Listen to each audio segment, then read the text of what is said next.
Hello friends, welcome back to my channel Dansa's World. ഇന്ന് ഞാൻ വന്നിരിക്കുന്നത് ഒരു ഉലുവ കഞ്ഞിയുടെ റെസിപ്പി ആയിട്ടാണ്. അപ്പോൾ കർക്കിടക മാസം ആയതുകൊണ്ട് തന്നെ നമ്മുടെ ശരീരത്തിന് വളരെയധികം നല്ലതാണ് ഈ ഉലുവക്കഞ്ഞി. അതുപോലെ തന്നെ കുട്ടികൾക്ക് പോലും കഴിക്കാൻ പറ്റുന്ന ഈ ഒരു ഉലുവക്കഞ്ഞി ഉണ്ടാക്കാൻ വളരെ എളുപ്പമാണ്. നമ്മുടെ വീട്ടിലുള്ള 2-3 ഇൻഗ്രീഡിയൻസ് വെച്ചിട്ട് നമുക്ക് വളരെ പെട്ടെന്ന് ഉണ്ടാക്കാൻ പറ്റുന്ന ഒരു ഉലുവക്കഞ്ഞിയാണിത്. നമ്മളിതിൽ മധുരത്തിന് ശർക്കര ചേർക്കുന്നുണ്ട്. അതുകൊണ്ട് തന്നെ നല്ലൊരു മധുരം ഉള്ളതുകൊണ്ട് എല്ലാവർക്കും വളരെയധികം ഇഷ്ടപ്പെടും. അതുപോലെ തന്നെ എല്ലാവരും ഈ ഒരു റെസിപ്പി ഉണ്ടാക്കി നോക്കുക. അപ്പോൾ ഇത് ഉണ്ടാക്കാൻ വേണ്ടിയിട്ട് നമുക്ക് അത്യാവശ്യമായിട്ടുള്ളത് ഉലുവയാണ്. അപ്പോൾ ഉലുവ ഞാനിവിടെ ഒരു 1/4 ഗ്ലാസ്സിലാണ് എടുത്തിരിക്കുന്നത്. അപ്പോൾ ഉലുവയുടെ കയ്പ്പ് അധികം ഇഷ്ടമാണെങ്കിൽ നിങ്ങൾക്ക് ഒരു 2 ടേബിൾ സ്പൂൺ കൂടി ഇതിലേക്ക് ആഡ് ചെയ്ത് കൊടുക്കാം. ഇനി നമുക്ക് ഈ ഉലുവ ഒന്ന് നന്നായിട്ട് കഴുകിയെടുക്കണം. അപ്പോൾ ഞാനിതൊരു 3-4 പ്രാവശ്യം നന്നായിട്ട് കഴുകിയെടുക്കുന്നുണ്ട്. അപ്പോൾ അതിനുശേഷം ഞാനിവിടെ ഇതൊരു 5 മണിക്കൂറോളം കുതിർത്ത് വെക്കുന്നുണ്ട്. അപ്പോൾ തലേന്ന് കുതിർത്ത് വെക്കുന്നതാണെങ്കിൽ അതായിരിക്കും നല്ലത്. അപ്പോൾ ഇതാ ഒരുപാട് വെള്ളത്തിൽ തന്നെയാണ് ഞാനിത് കുതിർത്ത് വെക്കുന്നത്. എന്നിട്ടിത് ഒരു 5 മണിക്കൂർ നമുക്ക് മാറ്റി വെക്കാം. അപ്പോൾ ഇതാ ഏകദേശം ഒരു 5 മണിക്കൂർ കഴിഞ്ഞിട്ടുണ്ട്. നമ്മുടെ ഉലുവയൊക്കെ നന്നായിട്ട് കുതിർന്നിട്ടുണ്ട്. ഈ വെള്ളം നമ്മൾ കളയുന്നില്ല. ഉലുവ കുതിർത്ത വെള്ളം നമ്മുടെ ആരോഗ്യത്തിന് നല്ലത് തന്നെയാണ്. അതുകൊണ്ട് നമ്മൾ ഈ വെള്ളത്തിൽ തന്നെയാണ് കുക്ക് ചെയ്യുന്നത്. ഇനി നമുക്ക് ആവശ്യമായിട്ടുള്ളത് പച്ചരിയാണ്. അപ്പോൾ ഞാനിതാ ഇവിടെ നേരത്തെ ഉലുവ എടുത്ത അതേ ഗ്ലാസ്സിൽ തന്നെ ഒരു 3/4 ഗ്ലാസ്സിൽ പച്ചരി എടുത്തിട്ടുണ്ട്. ഇനി അതൊരു പാത്രത്തിലേക്ക് മാറ്റിയിട്ടതിന് ശേഷം നമുക്ക് നന്നായിട്ടൊന്ന് കഴുകിയെടുക്കണം. അപ്പോൾ ഇതാണ് നമ്മളെ പച്ചരിയും ഞാനിത് നന്നായിട്ട് തന്നെ ഒരു 3-4 വെള്ളത്തിലിങ്ങനെ കഴുകിയെടുക്കുന്നുണ്ട്. അപ്പോൾ കഴുകിയെടുത്തതിന് ശേഷം നമ്മളിത് കുതിർത്ത് വെക്കേണ്ട ആവശ്യമൊന്നുമില്ല. പച്ചരിക്ക് അധികം വേവില്ലാത്തതുകൊണ്ട് തന്നെ നമുക്ക് പെട്ടെന്ന് വെന്ത് കിട്ടും. അപ്പോൾ ഇത് ഞാൻ കുതിർത്ത് വെക്കുന്നൊന്നുമില്ല. ഇനി നമുക്കിത് കുക്ക് ചെയ്യാൻ മാത്രമേ ചെയ്യണ്ടൂ. അപ്പോൾ നമുക്കിതൊരു കുക്കറിലേക്ക് ഒന്ന് ഇട്ട് കൊടുക്കാം. അപ്പോൾ ഞാനിതാ കുക്കറിലേക്ക് പച്ചരി ഒന്ന് മാറ്റി കൊടുക്കുന്നുണ്ട്. ഇനി നമുക്ക് നേരത്തെ കുതിർത്ത് വെച്ച ഉലുവയും കൂടി കുക്കറിലേക്ക് ഇട്ട് കൊടുക്കാം. പിന്നെ നമുക്കിത് വേവിക്കുന്ന സമയത്ത് കുറച്ചും കൂടി വെള്ളത്തിൻ്റെ ആവശ്യമുണ്ട്. അപ്പോൾ അതുകൊണ്ട് കുറച്ച് വെള്ളം നമുക്കിതിലേക്ക് ചേർത്ത് കൊടുക്കാം.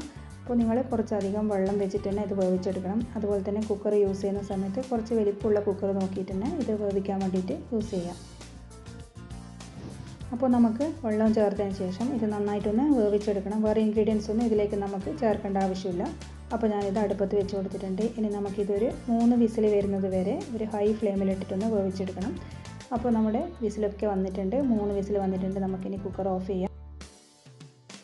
അപ്പോൾ കുക്കറിൻ്റെ വിസിലൊക്കെ പോയി വരുന്ന സമയം കൊണ്ട് നമുക്ക് ഇതിലേക്ക് ആവശ്യത്തിനുള്ള ശർക്കര ഒന്ന് ഒരുക്കിയെടുക്കണം. അപ്പോൾ ഞാനിവിടെ 2 കട്ട ശർക്കരയാണ് എടുത്തിരിക്കുന്നത്. അപ്പോൾ നിങ്ങൾക്ക് മധുരം കുറച്ചും കൂടി വേണമെന്നുണ്ടെങ്കിൽ ഒരു 3 കട്ട വരെ നിങ്ങൾക്ക് എടുക്കാം. അപ്പോൾ ഇത് ആവിയൊക്കെ പോയതിന് ശേഷം ഞാനിതാ ഇതിൻ്റെ മൂടി തുറന്നിട്ടുണ്ട്. അപ്പോൾ നമുക്കൊന്ന് നോക്കാം. ഇത് നോക്കുമ്പോൾ ഇതാ നന്നായിട്ട് തന്നെ വെന്ത് കിട്ടിയിട്ടുണ്ട്. വെള്ളമൊക്കെ കറക്റ്റ് പാകത്തിന് തന്നെയാണ് ചേർത്തിരിക്കുന്നത്. അധികം വെള്ളത്തിൻ്റെ ആവശ്യം ഇതിന് വേണ്ടി വന്നിട്ടില്ല. ഇനി നമുക്ക് ഇത് നന്നായിട്ടൊന്ന് ഉടച്ചു കൊടുക്കണം. എന്നാൽ മാത്രമേ നമുക്കിത് നന്നായിട്ട് ശർക്കരയൊക്കെ ചേർക്കുന്ന സമയത്ത് യോജിച്ച് കിട്ടുള്ളൂ. അപ്പോൾ നന്നായിട്ട് നമ്മൾ ഉടച്ചതിന് ശേഷം ഇനി നേരത്തെ നമ്മൾ തയ്യാറാക്കി വെച്ച ശർക്കര പാനി ഇതിലേക്കൊന്ന് അരിച്ചിട്ട് ചേർത്ത് കൊടുക്കാം. ഇനി നമുക്ക് എല്ലാം കൂടി നന്നായിട്ടൊന്ന് യോജിപ്പിച്ച് കൊടുക്കാം. അപ്പോൾ നിങ്ങൾ ശർക്കര ഉരുക്കിയിട്ട് തന്നെ ചേർക്കാൻ വേണ്ടിയിട്ട് ശ്രദ്ധിക്കുക. അല്ലെങ്കിൽ കുറേ അടിയിൽ നമ്മൾ ഉരുക്കുന്ന സമയത്ത് കാണും കല്ലും കട്ടകളൊക്കെ ഉണ്ടാകും അടിയിൽ. അപ്പോൾ അതൊക്കെ ഒഴിവാക്കാൻ വേണ്ടിയിട്ടാണ് ഉരുക്കിയിട്ട് ചേർക്കാൻ വേണ്ടിയിട്ട് പറയുന്നത്. ഇനി നമുക്കിതിലേക്ക് ആവശ്യമായ ചേരുവ എന്ന് പറയുന്നത് തേങ്ങയാണ്. അപ്പോൾ ചിരവിയ തേങ്ങ ഞാനിത് ഒരു കൈപ്പിടിയിൽ നന്നായിട്ട് ഒന്ന് ഞെരടിയിട്ട് ഇതിലേക്ക് ഒഴിച്ചു കൊടുക്കുന്നുണ്ട്. അപ്പോൾ അതിൻ്റെ പാല് ഇങ്ങനെ ഇതുപോലെ ചേർക്കുന്ന സമയത്ത് നല്ലൊരു ടേസ്റ്റ് ഉണ്ടാകും. എന്നിട്ട് അതിലേക്ക് കുറച്ച് വെള്ളം നമ്മുടെ കയ്യിലേക്ക് ചേർത്തതിന് ശേഷം ഇതുപോലെ ഒന്ന് ഞെരടിയിട്ട് ചേർത്ത് കൊടുക്കാം. ഇനി നമുക്ക് നന്നായിട്ടൊന്ന് മിക്സ് ചെയ്ത് കൊടുക്കാം. നമ്മൾ തേങ്ങാപ്പാലൊന്നും ചേർക്കുന്നില്ല, അതുകൊണ്ട് അധികം പണിയൊന്നും ഉണ്ടാവില്ല. ഇനി നമുക്കിതിലേക്ക് ആവശ്യത്തിനുള്ള വെള്ളം ഒഴിച്ചു കൊടുക്കാം. അപ്പോൾ ഞാനിതാ ഇവിടെ ചൂട് വെള്ളമാണ് ഒഴിച്ചു കൊടുക്കുന്നത്. എന്നിട്ട് നന്നായിട്ടൊന്ന് ഇളക്കി കൊടുക്കാം. എന്നിട്ട് നമുക്ക് മീഡിയം ഫ്ലെയിമിലിട്ടിട്ട് ഇതൊന്ന് തിളപ്പിച്ചെടുക്കണം. അപ്പോൾ ഇത് തിളവരുന്ന സമയത്ത് നമുക്ക് അതിലേക്ക് ഒരു ഇത്തിരി ഉപ്പ് ചേർത്ത് കൊടുക്കുക. അപ്പോൾ നമ്മൾ സാധാരണ പ്രഥമനും അതുപോലെ പായസങ്ങൾ ശർക്കര പായസങ്ങളൊക്കെ ഉണ്ടാക്കുന്ന സമയത്ത് ഇനിയിപ്പോൾ ഏത് പായസമായാലും പാൽപ്പായസമായാലും ഒക്കെ നമ്മൾ ഇതിലേക്ക് ഉപ്പ് ചേർക്കാറുണ്ട്. ആ ഒരു ടേസ്റ്റൊക്കെ ഒന്ന് ബാലൻസ് ചെയ്ത് കിട്ടാൻ വേണ്ടിയിട്ട്. അതുകൊണ്ട് മാത്രമാണ് ഇതിലും ഉപ്പ് ചേർക്കുന്നത്. ഉപ്പിൻ്റെ ഇത് കൂടി പോകാൻ പാടില്ല. അപ്പോൾ ഇതാ ഞാൻ നന്നായിട്ട് തിളപ്പിച്ചെടുത്തിട്ടുണ്ട്. ഒന്ന് നന്നായിട്ട് തന്നെ കട്ടിയായി കിട്ടിയിട്ടുണ്ട്. ഇനി നമുക്ക് ഫ്ലെയിം ഓഫ് ചെയ്യാം. ഫ്ലെയിം ഓഫ് ചെയ്തതിന് ശേഷം 1 ടീസ്പൂൺ നമുക്ക് നെയ്യ് ചേർത്ത് കൊടുക്കാം. അപ്പോൾ ഇത് ഓപ്ഷണലാണ്. നിങ്ങൾക്ക് താല്പര്യം ഉണ്ടെങ്കിൽ മാത്രം ചേർത്താൽ മതി. എന്നിട്ട് നന്നായിട്ട് മിക്സ് ചെയ്തതിന് ശേഷം നമുക്കിത് മൂടി വെക്കാം.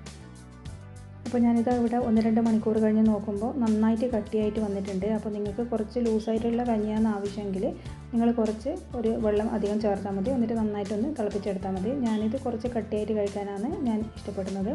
അതുകൊണ്ട് ഈ ഒരു ഇതിൽ ആക്കിയത്. അപ്പോൾ നമുക്കിത് ഒരു പാത്രത്തിലേക്കൊന്ന് വിളമ്പി കൊടുക്കാം. അപ്പോൾ ഈ കർക്കിടക മാസത്തിലൊക്കെ നമ്മുടെ ശരീരത്തിന് വളരെയധികം നല്ലതാണ് ഈ കഞ്ഞി. അപ്പോൾ എല്ലാവരും ഉണ്ടാക്കി നോക്കുക.